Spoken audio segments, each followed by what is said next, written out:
السلام عليكم يا شباب. بالنسبة لأزمة السلع اللي موجودة حاليا، احنا عندنا في مصر أزمة السلع لها كذا سبب. طبعا في العوامل الخارجية دي أساسية، اللي هي الخاصة بالمشاكل اللوجستية، وكمان عملية الحرب الروسية الأوكرانية المؤثرة على العالم كله. ده مش بس كده، ده مشكلة إن في كمان عوامل داخلية، والعوامل الداخلية مؤثرة بشكل كبير وأكتر عندنا.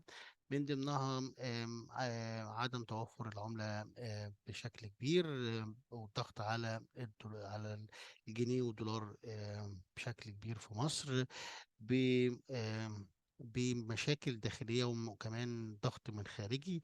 غير كده جشع بعض الكثير من التجار، وكمان الخيانة القومية في وقت الأزمات. دول الأسباب الأساسية للمشاكل اللي موجودة حاليا عندنا. وكمان هنتكلم مثلا على السلع المشهورة عاملين يتكلموا عليها كتير جدا، زي الفراخ والرز والزيت. ال- الموضوع زي ما قلنا مع بعض جشع للتجار بشكل كبير، خيانة، لأن في الجشع طبعا ده مجموعة كبيرة جدا عايزين يكسبوا مكاسب رهيبة، وده يعتبروا زي ما بيقولوا كده أغنياء الحرب أو أغنياء الأزمات. الجزء التاني اللي هو المفروض اللي احنا بنتكلم على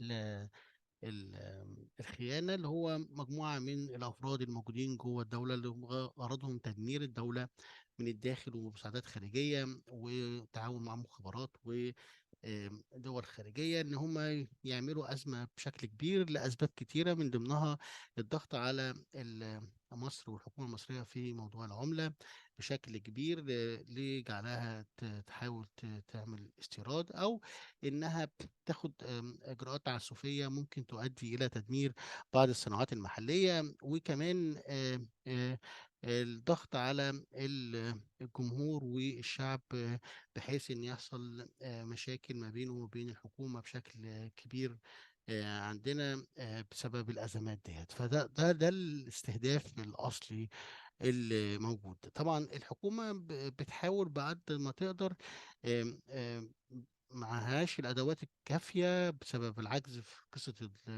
العملة، وكمان آه، آه، عدم قدرتها على الرقابة الكاملة على الأسواق، لأسباب كتيرة، من ضمنها عدم القدرة. غير كده مش عايزة توصل الصورة دي خارجيا بشكل كبير، تخلي السوق حر، مع ان في وقت الازمات المفروض الكلام ده ما يحصلش، بس مش مشكله، ده الموجود. غير كده بتحاول تحافظ على الصناعات المحليه على قد ما تقدر انها تبقى موجودة، بتحاول تتفق مع التجار والمصنعين، لكن ما فيش فايدة، فبتضطر إنها تاخد بعض الإجراءات اللي هي تحاول إنها تتوازن، تجعل السوق متوازن على قد ما نقدر. لكن المطلوب مننا إن إحنا نساعد الدولة بالشكل دوت، بإن إحنا نحاول في بعض السلع ديت إن إحنا نحاول نقلل الاستهلاك بتاعنا على قد ما نقدر.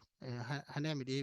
ده موقف إحنا فيه ولازم نشتغل عليه، وبحيث ان يبقى في ضغط مننا وكمان من الحكومة على التجار، بحيث ان يحصل تعادل في السوق بشكل كبير، وفي الاخر المستفيد المستهلك، يعني او الشعب. فلازم نعمل الجزئية دي، ونكون احنا برضو من العناصر الضاغطة اللي موجود، اللي ممكن تساعد في حل المشكلة والأزمة. وربنا يعدي الأيام على خير، وإن شاء الله يكون خير لينا مع بعض. شكرا جزيلا.